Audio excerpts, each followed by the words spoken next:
Buenas tardes a todos. Mi nombre es Luz Marina Mendoza Velázquez y hoy les hablaré sobre la responsabilidad del Estado y de los funcionarios públicos. Bueno, a continuación les hablaré sobre la responsabilidad civil general, la responsabilidad del Estado, los tipos de responsabilidad del Estado y la responsabilidad de los funcionarios públicos en conjunto con el Estado. La significación de la responsabilidad del Estado y sus funcionarios. La responsabilidad del Estado y de los funcionarios públicos es un concepto que se debería ver conjuntamente.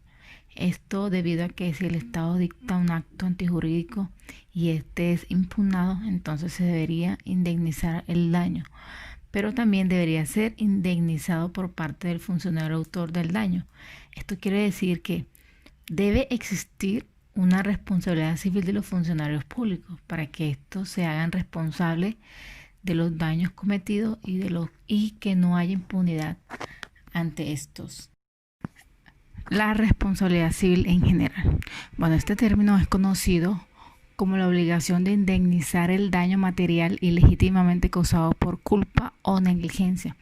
Existen tres daños del concepto clásico de responsabilidad. Estos son daño material, pecuniariamente apreciable, y está el ilegítimamente ocasionado con y el dolo, culpa o negligencia de la persona que lo cometió. Bueno, lo anterior se basa en la idea de que si se hizo un daño sin una conducta culpable y antijurídica, entonces no debe ser indemnizado porque es un daño fatal e inevitable. Lo mismo aplica al caso fortuito o a la fuerza mayor. Entonces se podría decir que no todo daño económico es un daño jurídico, pero cada día aumentan los casos de daños sin culpa y casi siempre anónimo. Y pues actualmente los ciudadanos están cansados de vivir con esto. En este punto, considero que la responsabilidad del Estado existirá toda vez que una persona que ha sufrido un daño material o moral causada directamente por él debe ser indemnizada. No existen condiciones para determinar que esta responsabilidad exista, pues todo depende de la situación, como por ejemplo, en algunos casos existirá el daño apreciable en dinero, mientras que en otros el daño moral será indemnizable. De lo anterior, se podría decir que el derecho público debería elaborar una serie de principios específicos para regular la responsabilidad del Estado, pues que podría ser mejor interpretada como una indemnización de los daños y perjuicios ocasionados por la acción estatal. Existen dos tipos de responsabilidades del Estado. Está la responsabilidad contractual y la extracontractual. De esta se desglosa los órganos legislativo, judicial y administrativo. El caso que más nos interesa es la responsabilidad extracontractual, que es aquella que surge de una conducta cualquiera de los órganos del Estado no referida a un acuerdo previo de voluntades con el sujeto damnificado. Como se observa en el gráfico, la responsabilidad extracontractual se puede originar en un acto o hecho legislativo, judicial o administrativo. Sin embargo, es importante advertir que de acuerdo a la división de las funciones estatales, no cualquier acto o hecho del Poder Judicial o del Poder Legislativo se comportará la responsabilidad judicial o legislativa respectivamente, sino que puede también existir responsabilidad administrativa por actos o hechos realizados por tales poderes. La responsabilidad así llamada legislativa se refiere a una responsabilidad por el daño causado por una ley del Congreso. Lo anterior da a entender que si el daño no es causado por una ley, entonces la responsabilidad será administrativa. Del mismo modo aplica a la responsabilidad judicial. Si los daños hechos por un órgano judicial se realiza en el cumplimiento de funciones de tipo administrativo, entonces se da lugar a la responsabilidad administrativa y no judicial. Se procederá a explicar los tipos de responsabilidad extracontractual. La primera, la responsabilidad por acto judicial. La regla de la irresponsabilidad por acto judicial.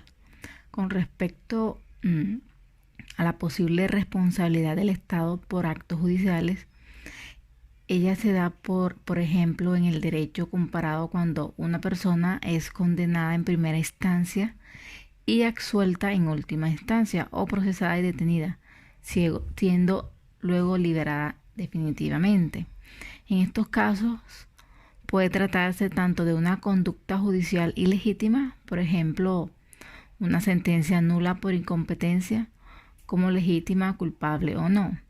En la generalidad de los casos, el daño y la responsabilidad consecuente surgen de una conducta legítima y no culpable, razón por la cual algunos juristas clásicos no aceptan la responsabilidad estatal.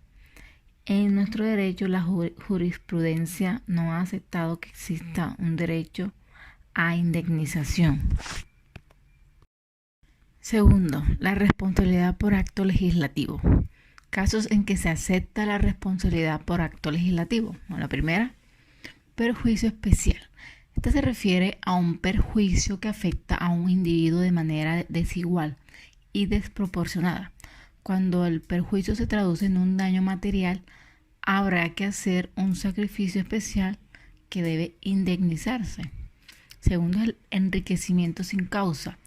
Se refiere al enriquecimiento sin causa de la administración a consecuencia de la ley. Tercero, la sustitución del derecho por una indemnización.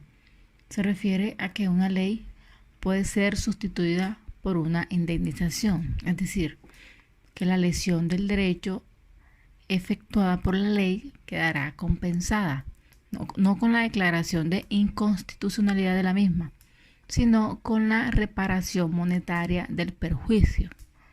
Cuarta, posible desarrollo de las excepciones.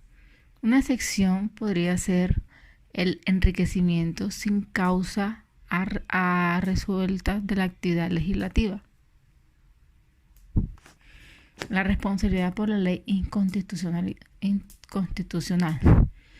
Si un legislador está bajo un orden jurídico que no puede modificar ni desobedecer, es decir, la Constitución dicta una ley inconstitucional y con ello ocasiona un daño, no hay duda que este constituirá un daño jurídico que debe ser indemnizado. Bueno, por último, encontramos la responsabilidad por hechos y actos administrativos.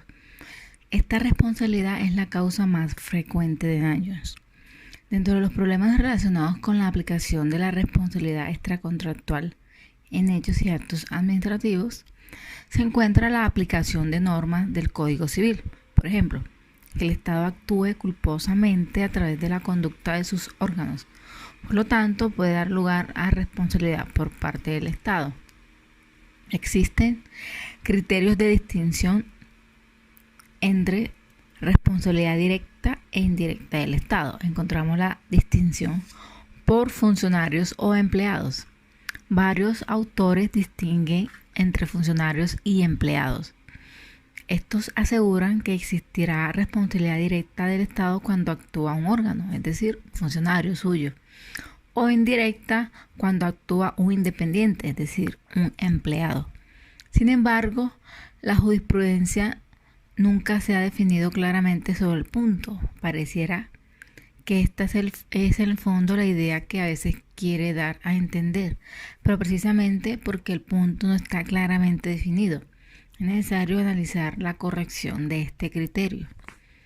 El rechazo a la distinción entre funcionario y empleado significa que no hay responsabilidad de distinción entre responsabilidad directa e indirecta, pero permite afirmar que la responsabilidad siempre será directa, debido a que los órganos del Estado son los que actúan en su nombre. Encontramos la distinción por actos y hechos. Tampoco existe una distinción clara entre estos dos conceptos. Sin embargo, se dice que el hecho administrativo se refiere al comportamiento material, operaciones que representan actividad física de los órganos de la administración por medio de los cuales el Estado realiza su actividad administrativa. Por lo tanto, si se asegura que un hecho administrativo va seguido de un acto que lo ratifica, La actuación de un órgano administrativo se traduce en actos y hechos administrativos, sin que haya predominancia de unos sobre otros. Entonces, tanto los actos como los hechos realizados por un órgano administrativo en el ejercicio de sus funciones son atribuibles al Estado y generan su responsabilidad directa. Por último, la distinción según la actividad sea legítima o ilegítima. Un acto ilegítimo puede interpretarse como un acto que se extralimita las atribuciones del órgano que lo produjo.